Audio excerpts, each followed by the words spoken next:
imagination is key. It is the thing that really separates play from just discovery. Discovery is just like, give me all the information. That's kind of like what I was talking about earlier. Like people just like need more information. They just want it all. They want to learn. They want to see the world. But like it lacks that interactiveness. Like, okay, now what am I going to do with this information? That's why play is really more actionable, and it makes it easy for you as a tour operator, as someone who's guiding people through experiences, because experiences are about action, right? Like discovery in itself is kind of one-dimensional. Play is a three-dimensional. Did you know Tourpreneur also has a Facebook community of over 7,000 tour operators? If you are not a member, then search for Tourpreneur on Facebook and join a thriving community of tour operators and other travel professionals, all of whom learn from each other as well as from Chris, Mitch, Pete, and many other industry experts. By becoming a member, you will be notified first of any events, meetups, and exclusive content. Join the Tourpreneur community today. Facebook.com/group/Tourpreneur.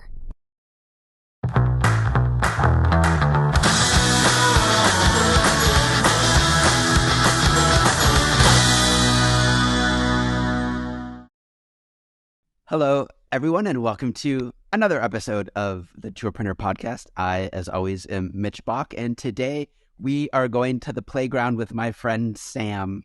We're going to play together. Samantha Hardcastle is the founder of the Storied Experience, and our topic today is the word play. We're going to tease out the applicability of that word to your life as an experience creator, and hopefully tease out some new angles and ideas on how to think about the experiences you're creating out there in the wild, outside of the mold of the daily grind of delivering information and, walking here, walking there. The word play is really about, for me, making your tours more immersive, more experiential, and more engaging to the full humanness of your travelers. And I'm excited to dig into it. Sam, welcome to the playground. Thank you. I love the playground. I like to think of travel as almost like an adult version of the playground, right?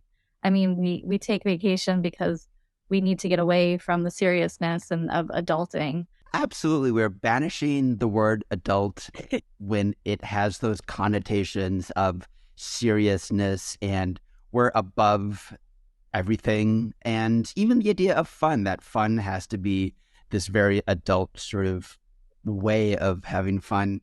I really want to go somewhere else and sort of tease out, our inner child, the things that we forget that we do love. So let's dive in. This word play, can you just start by telling me what comes to your mind in terms of a definition or a starting point when we talk about specifically this world of experience design as applied to tour operators? Yeah. So I like to say, like, you have exploration and you have discovery, and then you have play. And play has a little bit more of an imaginative what-if quality about it. So whereas discovery and exploration can just be like very, this is it, this is a destination, this is a culture, this is what they do, this is how we engage with the world. Curiosity, the curiosity that comes with this playfulness is more about questioning, like, what if? And it really opens up a world of possibilities that we wouldn't have been exposed to if we had taken things at face value. So, play is how we learn as children. It is incredibly multifaceted. I mean, there's been tons of research done into how many different kinds of play there is. So, you have physical play, rough and tumble kind of play.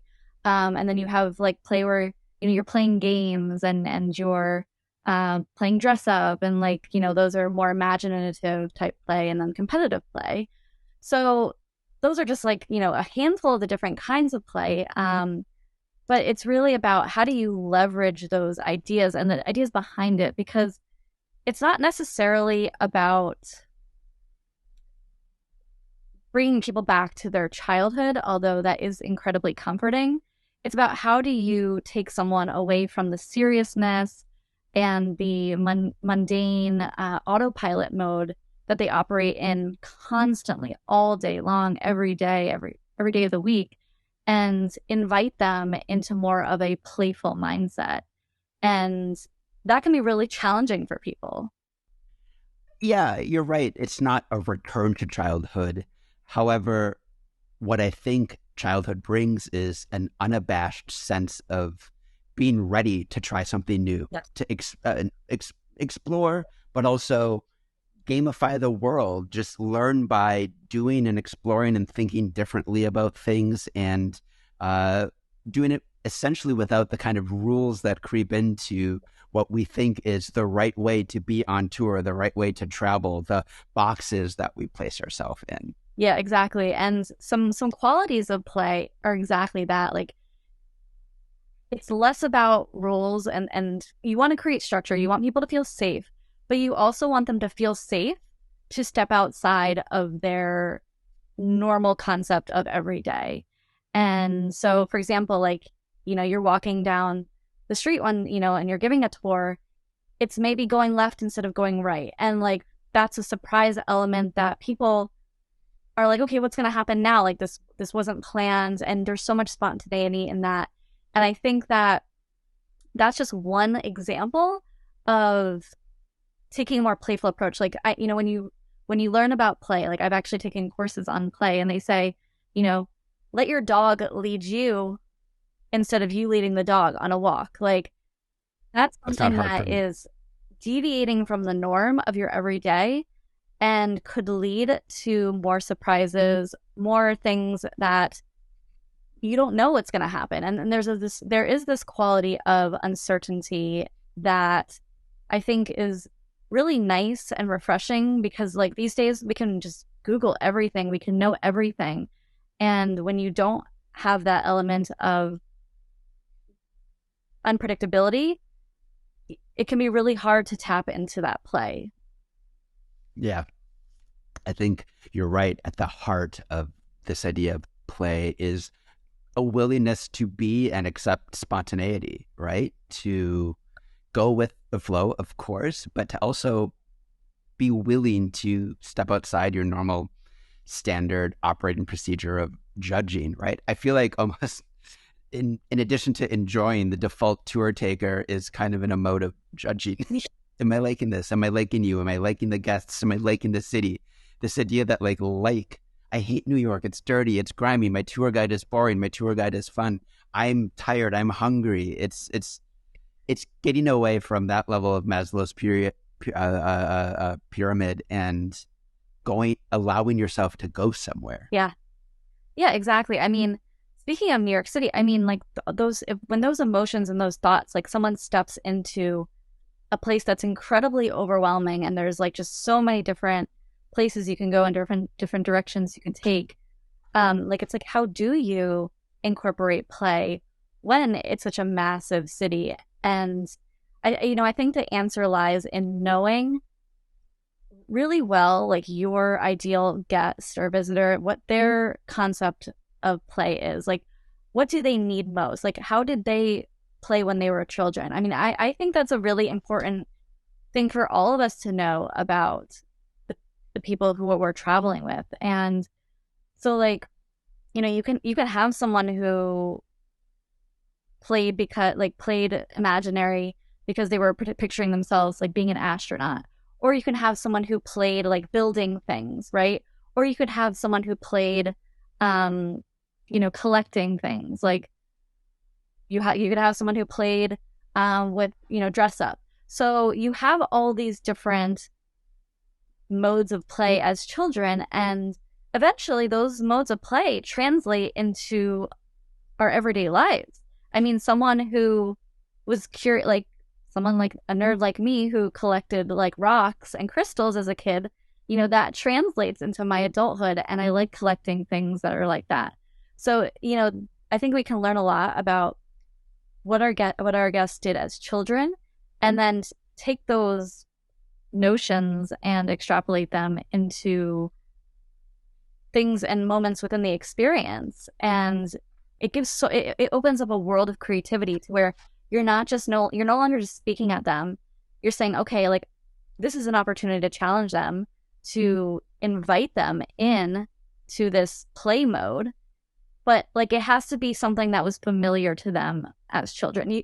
Because if it's not, if it's so far off their radar of like, oh, this is incredibly uncomfortable. Like I had never played like this as a children. I've never been someone who builds. That's really foreign to me. It's really hard to get people into play if it's not their own style of play.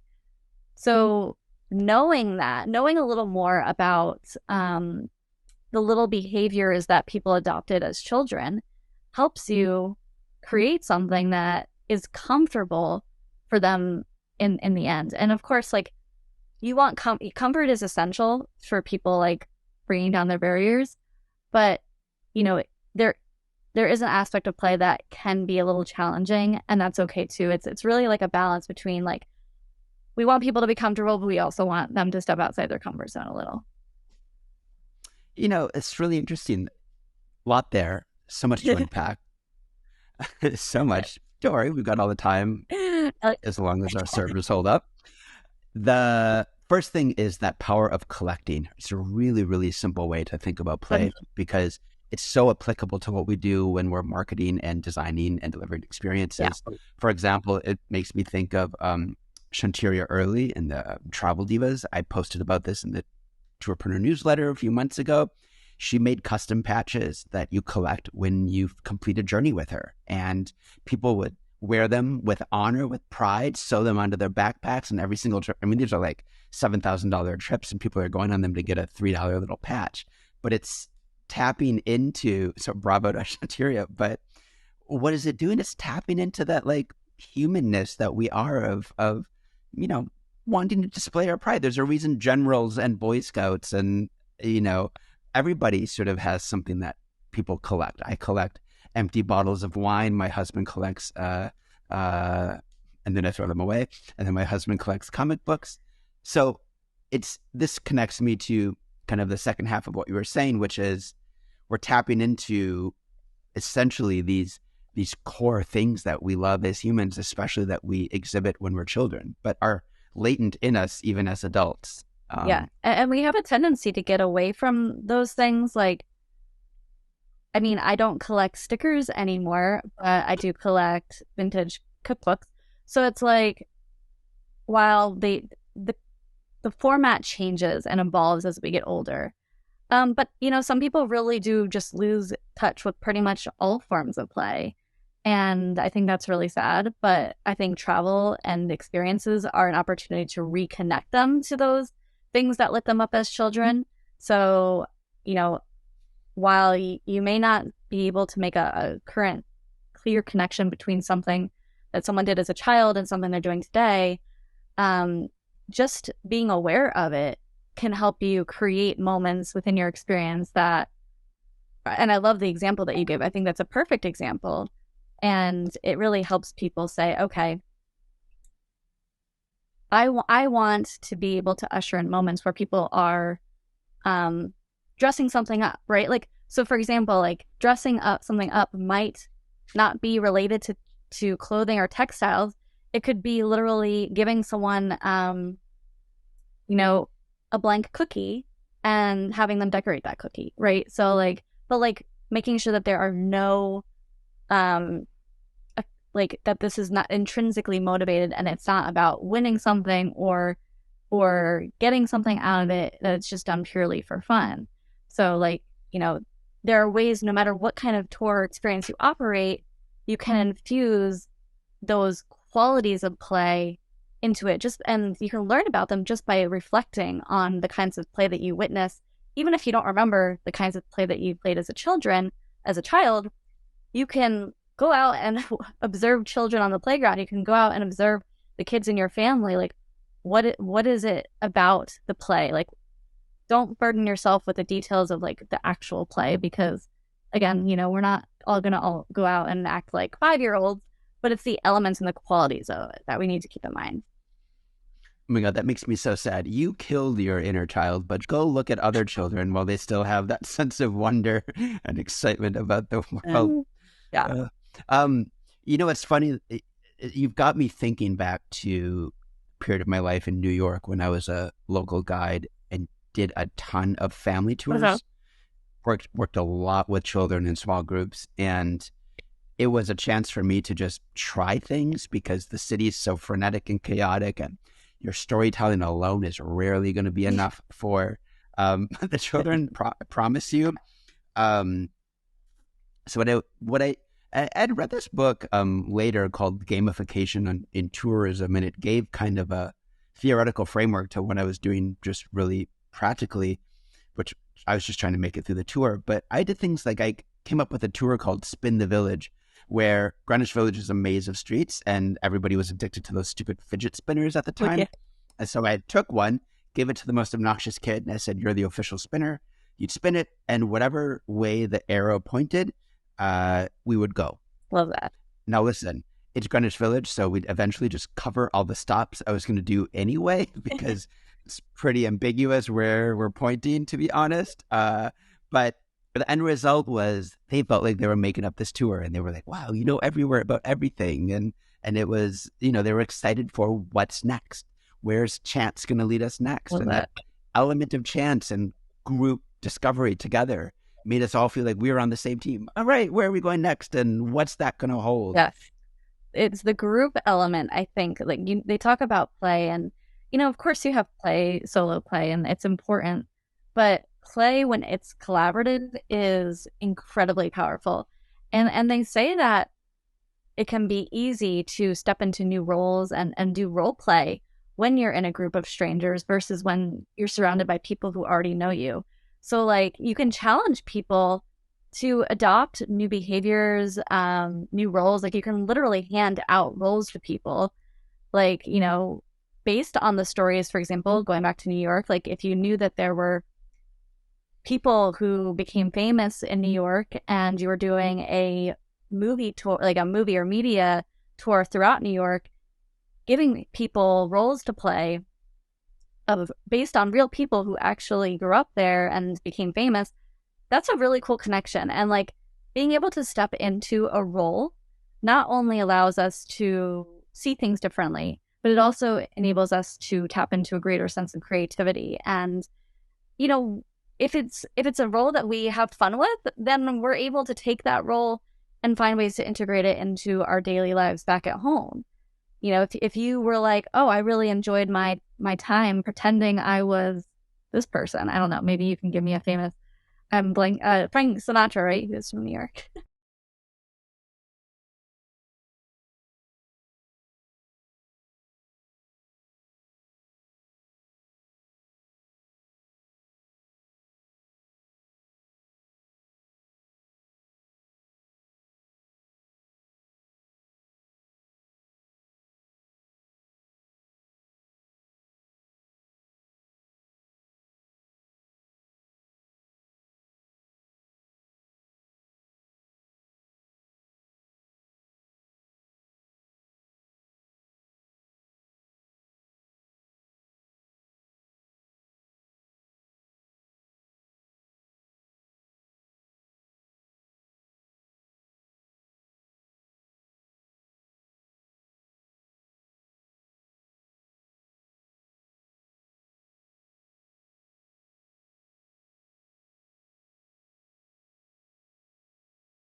New Jersey, but we'll go Damn with it. it. I am New Jersey. That's why. Okay, sorry. Yeah, you can't get out of New Jersey. Name someone famous from a state that isn't New Jersey. Uh, Go. I give up. Um, so anyway, it's like, how do you, if you can have that connection with someone from the past, or even a fake person, like, if you were just like being an astronaut, it's those qualities of the astronaut. It's the tinkering mindset of the astronaut that people are going to be stepping into. It's not so much about like, oh, I pretended I was an astronaut for the day. And if it makes sense for your tour, it makes sense for your tour. But for the most part, it's really about challenging people to role play in a more adult way that feels fun and exploratory. So you've got my brain exploring right now. I mean, assuming a different role doesn't mean you need to be a celebrity or someone big. I'm thinking you could have a group of 6 guests and say you've got to come up with an adjective that is the same letter of your first name, and then when I ask you for your opinions of things, it has to be in that adjective. You could have wonderful Wendy; she's always full of wonder about everything. Bossy Betty, and play with that, because New York is a city of a ton of opinions, and why not actually let people assume the role of a certain type of opinion? And then together, it gives them license to like criticize or always look on the bright side. I don't know. It could be like a really fun way to get a lot of different perspectives in the way that we look at things. I love that. And I think you hit on something really important, is like so much of play and experience design in general should coincide with a destination. We're really talking about how New York City is one place where you can go be whoever you want to be, right? Like, blend in with this melting pot of culture. But if that's not in line with your destination, then you need to figure out what it is about your destination that does align with a more playful approach. You could even do some research and exploration into the games that arose from your destination. Like, where did the scavenger hunt come from? I don't know. But, maybe if your destination was the one that came up with that, then you have a really cool tie there.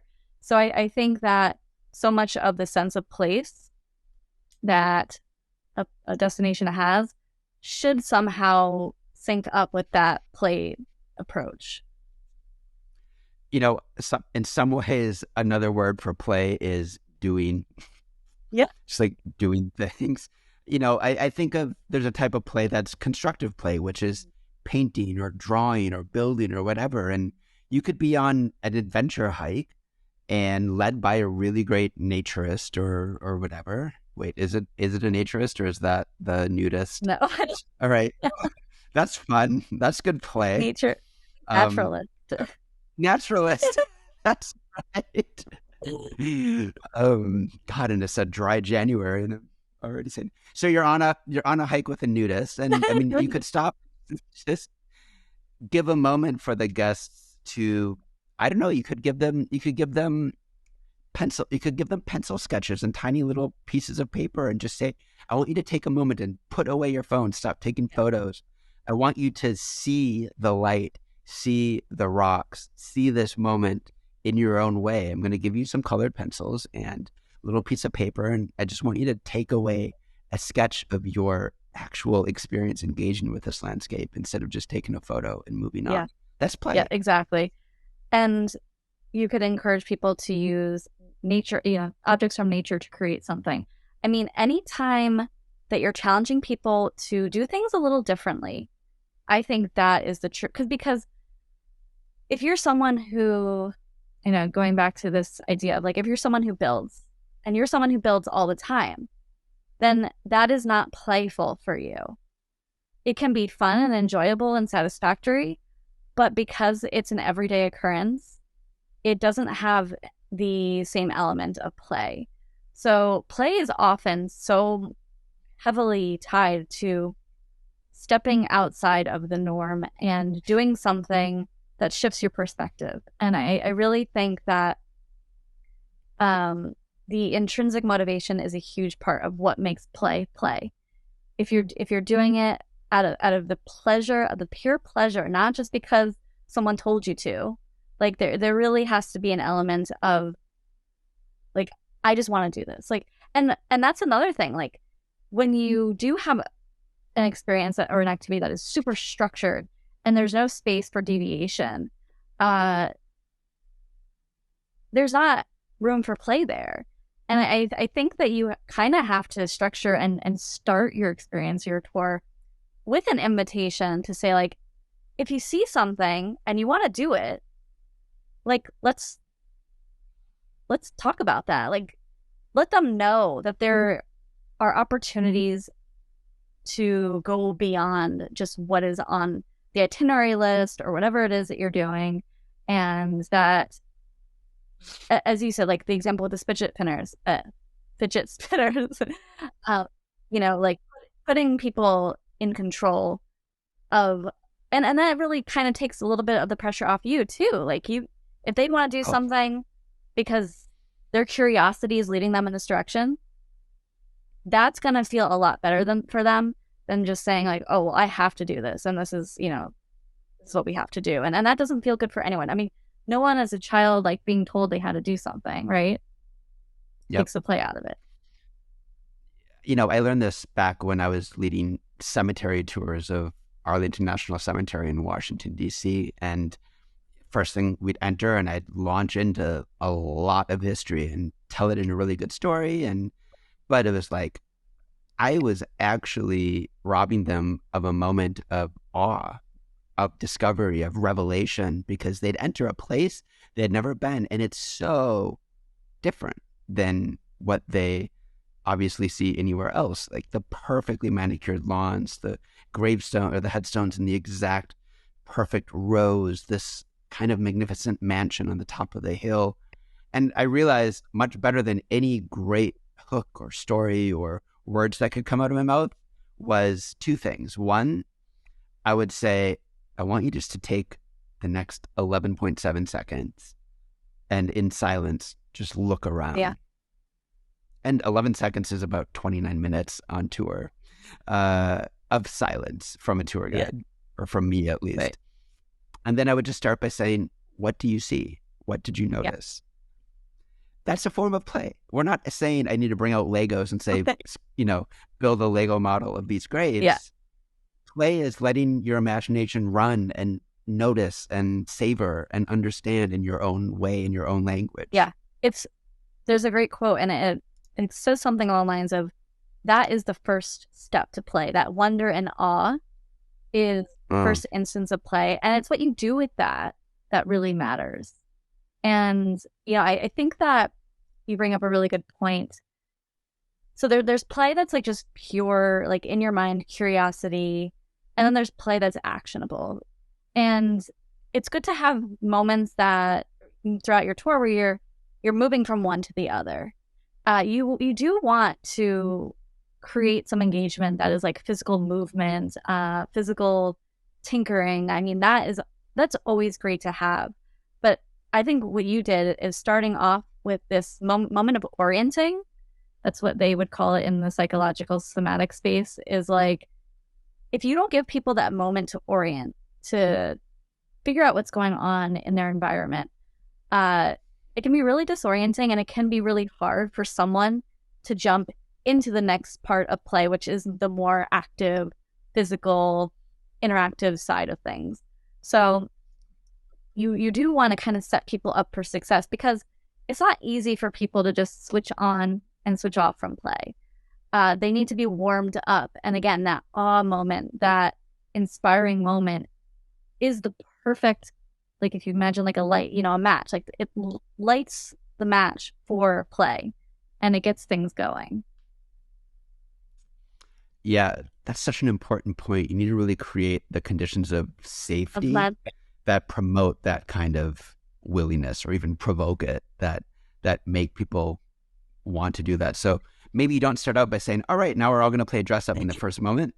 You create bonding moments throughout the experience or whatever. And maybe, here's an example. Maybe the Flying Bike tour company in Asheville, North Carolina, the home of the Wright brothers. And maybe you take them on I know Torin and Alice and Richie, they're a great company. Suddenly thinking, you go on this great electric bike experience, and at the end of it, they've got a physical shop. You come back to the shop and and you give a little story and say, by the way, just down the road is where the airplane was invented. And I feel like these electric bikes almost went as far. And I've got a table of mustaches for you to dress up like the Wright brothers and get your photo with our bike. And as a Wright brother riding the bike, and we'll take that photo. Yeah. That means something more at the end of the experience when we've all bonded and had a great time than if it was like, all right, welcome to the tour, put on your mustache. Yeah, you need to warm people up a little bit. I mean, while there are really good icebreakers, and of course they're important, and icebreakers, I would say, in themselves are really good opportunities for play. Like, how do you set the tone? Like, I remember I was creating an idea for a tour, and I went on a tour. I wrote an email about this. I went to this oyster farm, and people were like 15 minutes late. So we were literally just sitting there waiting for 15 minutes for other people to show up. And I was like, okay, that's fine. But what if there had been an opportunity to actually play a game where, like, you're matching, you create your own matching deck where you're matching the animals of the local ecosystem, and maybe, facts about oysters, whatever, matching these and playing a memory game so that you can, instead of just standing at and staring at the wall, you can actually sit down and be learning and playing a game with, whoever you came with, or even the people around you that are also waiting, so that you're actually like learning and doing something instead of just like sitting there. Yeah. What if you've got a group of 6 guests that are waiting for the other 5, and they're just all sitting around? What if you as the guide go up and say, all right, hi, I want you to meet George over here. Your job is to figure out a place that you have both visited together that starts with the letter T. And then they go over there. They've got to sit there. They go, well, have you been to Oklahoma? Do you go to Tuskegee much? And she's like, sir, I am from Rio de Janeiro. I do not know what you're talking about. Or whatever. And maybe they don't think of something, or maybe they do, but they're talking and they're engaging and they're probably laughing or whatever, much more than having them either just say nothing or that stupid icebreaker that I hate, which is, where are you from? Is that like, an icebreaker? What's that? Is that even an icebreaker? It's like the way I see a lot of tours get started. Yeah. Don't get me started, but I hate it because it doesn't do much. No. It doesn't do much to break the ice or get anything started. It just seems to be like the normal thing. Yep. And sometimes that's the only question that you as the guest get asked on a tour. Well, like, what if you took that and instead of answering with words, you had to act out or create a symbol or do something that represented where you were from? And everybody has to guess. Exactly. So, there's ways to and it's really just about being more playful and fun. Of course, it's not about like jumping around, being like children, loud, rowdy, crazy. It's really about like just creating more engaging moments that provoke curiosity and get people smiling. I mean, at the end of the day, that's really what play is about. And bonus points, if you can help them step into another version of themselves and use role play as a means for impact, but it's not necessary. I mean, of course, like, that's when I work with a client, like, that's always my goal. Like, I want to be able to see what that impact was. I want to be able to challenge people to go a bit further with who they're becoming and push them a little bit outside their comfort zone. But it doesn't have to be like that. It really can just be pure fun, pure nostalgia. I mean, giving people that reminder of what it's like to be free and inhibited as we were as children. I like something that you once said to me, which is that play is the remedy for seriousness. Yes. It's I would add to that self-importance. No.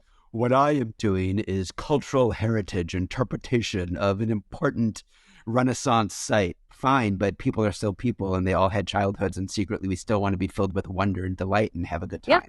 I mean, I think everyone still has, like, we may not want to be astronauts anymore. We may not want to be lava jumping, explorers. Raise your hand. Like we all did. Like we all did. But like, we grow up and our dreams change, and it's no longer about doing those crazy things. But it's not to say that we all don't desire to get to the next echelon of ourselves. I mean, that's like, as you said, Maslow's hierarchy of needs, self-transcendence, self-actualization. We're all looking to be the best version of ourselves. And if stepping into other roles helps us with that, to kind of get a feel for what it's like, then yeah, I think travel and tours can be a vehicle for that, for sure. It undoubtedly is a method in which we grow, whether that's our intention for a travel experience or not. Certainly it happens on a 10-day journey where you learn a lot about yourself and others and places. It happens on a 2-hour journey. I've been self-consciously trying to talk about like the walking tours and things that I've done, but just to make sure people know that this is something you can inject into a 1-hour experience. In fact, even more so, you can set that stage in a really interesting way. But on those longer journeys, I think it's also really more important to make sure that when you look at all of your different places you're visiting and all you're stopping, if you're a multi-day operator, to inject difference into those experiences in the way that you as a group are experiencing them. Yeah. Making sure, just like my dog has 938 stuffed animals and each one is a different experience for him. Murdering the T-Rex that's 9 times his size is different, and he has a choice. He wants variety. Yeah. And I think probably the best model we have around our dogs for this play, because it's how they learn about the world. Yeah, exactly. I mean, there's so many similarities between us and animals when we look at our brains and how it works. Play is how we learn. Play and neuroscience are incredibly linked. So neuroscience is how we grow, how we adopt new behaviors, or how we reinforce current behaviors. And if we don't have play, then we really don't have a means for continuously learning on like a grander scale. I mean, we can read books. That's not really play. We can watch movies. We can learn constantly, but that's not play. And as someone like me, like I can be really stuck in the words, and like I'm a writer. I'm constantly reading. I'm constantly consuming content, and there's just this innate part of me, like I would say it's almost like the animalistic part of me that's like, I cannot read another thing. I have to physically go do something or I'm going to go crazy.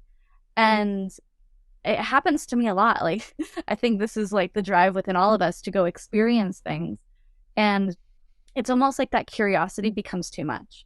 It's like, if I read one more interesting fact, I'm going to explode because I need to actually go get my hands on something. I need to go create something. I need to go just physically be a part of something with everyone.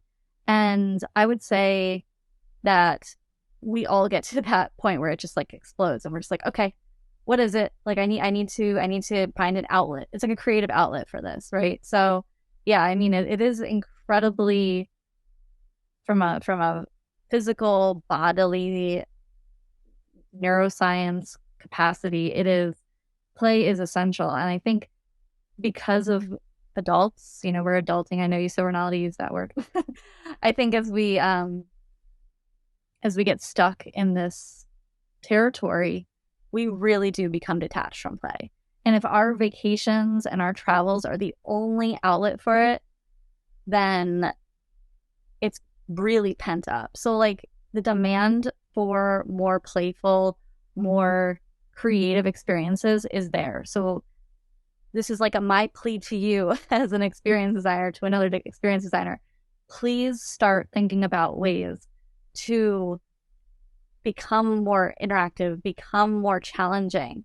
don't just assume that your people want to learn, because we have had it. We do that every day, day in, day out. I mean, I know not everyone is like me, but there are a lot of people like me who are just constantly consuming and are ready. An audience of tour guides is like you, or tour operators who do tons of research, because they're always learning about their place, and they love that. You know, yeah, you're not your customer, right? That's so important to remind. I have to remind myself of that all the time. What I love what you're saying is, I mean, two things. Number one, don't help people to not take themselves so seriously, and don't take yourself so seriously. Don't hold your beliefs about the world so seriously, about what you think your guests want or what you think you're doing. Play is about imagination. And I studied philosophy. There's I can't believe I'm bringing this up, but it's called perspectival adumbration. It just means, I know. It's disgusting. All it means, like philosophy, all it simply means is look at things from different angles, right? See things from all the different angles, and you learn so much more. And play is a way of doing that. It's a way of making sure you don't hold your particular belief or perspective with too much weight. And it's a really powerful thing for us to learn personally as experienced creators, but also for our guests to learn when they are primed to be in that posture in a travel experience. It's really hard to know everything about the place that you're visiting where you know nothing. And so they're ripe for permission to play with themselves, with their beliefs, with their environment, with all of that. It's so powerful. Yeah, the new environment is really key because, as you said, like, it opens us up. We are no longer holding on to all the things that we think we know. We are now in the unknown. And that is where play is for sure the most powerful and the easiest to kind of start leaning and nudging people towards. And I think that, as you said, imagination is key. It is the thing that really separates play from just discovery. Discovery is just like, give me all the information. That's kind of like what I was talking about earlier. Like, people just like need more information. They just want it all. They want to learn. They want to see the world. But like, it lacks that interactiveness. Like, okay, now what am I going to do with this information? That's why play is really more actionable, and it makes it easy for you as a tour operator, as someone who's guiding people through experiences, because experiences are about action, right? Like, discovery in itself is kind of one-dimensional. Play is a three-dimensional.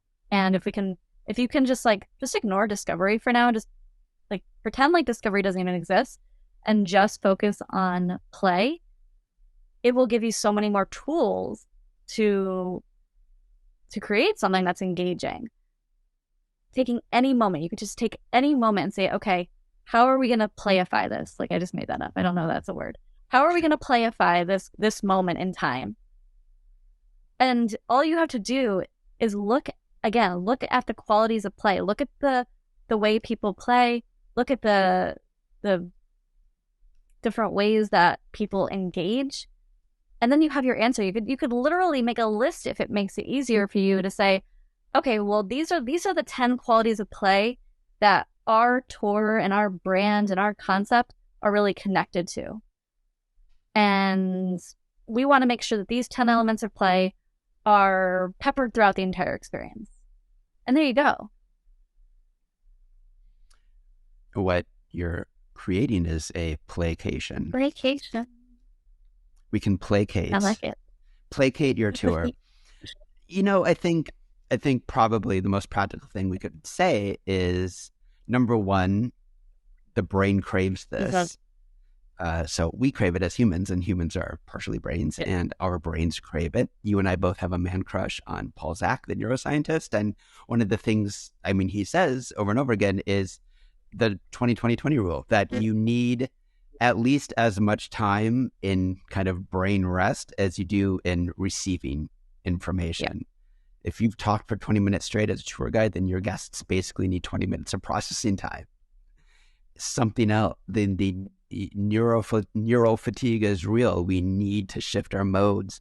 And To start, it might just be looking at your tour, all 6 stops or all 8 days, whatever it is, and picking a moment and saying, how can I placate Yeah. this? I'm going to turn this into a placation. I love it. Start small. Do you have any final advice for operators who are hearing this and saying, oh, that sounds like fun, or they had fun talking about it? It sounds like maybe they like to have fun in life. Where do I You like to begin? have Like fun. what? I would say that, and this goes back to a lot of advice I give just pretty much with anything, is start looking at your own style of play. Start looking and reflecting on how you like to play, how you like to play as a child, how you like to play as a teen, how you like to play now, and what are the common threads? Because if you like it and it makes you feel good, there's a high chance that your guests are also going to have fun. And when you can create experiences that are shaped around this element of play, you can market it. It doesn't just stay in your experience. It oozes out into everything that you do. So if your marketing is more playful and you're speaking to experiences more playful, then you're going to attract people who also value and care about play. So it really has like a ripple effect. It's not just like, oh, okay, we're just going to do this thing and pray and hope it works. I would say get intentional about it, and there's a whole world of people out there who need this. So put all your fears aside, just have fun with it and see where it takes you. This is where I'm going to get a little woo-woo. You create the reactions in people that you kind of put out there, at least on some level. And I know this because I used to be handed the difficult, quote unquote, clients for this tour operator that I used to work for. And I used to seem to never have a problem with them. And I think part of it was I didn't authorize them to take any of this too seriously. Yeah. They were like fighting with a puppy. I would just be fun and playful and curious and not feed their desire to turn this more serious than it is. And that's contagious. But miraculously, somehow, all of these horrendous people I didn't really have a problem with. And I think it was because of my inherent love of play. Yeah, I think people are always going to, not always, there's going to be a lot of people where seriousness is their MO. They are just, again, many people, that's what they do all day. Their job is serious. Their family operation is serious. There's always something coming up in their lives that they have to deal with. And that just is a part of their life. And it's, as I've said before, it's not easy to switch off that seriousness for a lot of people. So the more you can exude play, the more that it will be contagious. And this behavior of play is an imitation. It's like, oh, wow, look, they're enjoying themselves. Wow, I would love to enjoy myself for once in my life. Yeah. Beautifully said. I love that. I hear our moms calling us. We have to exit the sandbox and go eat our peanut butter sandwiches with the crust cut off. But I really enjoyed getting down and dirty in the sandbox with you and talking about this topic. Thank you, Sam, for, thank you. Good conversation.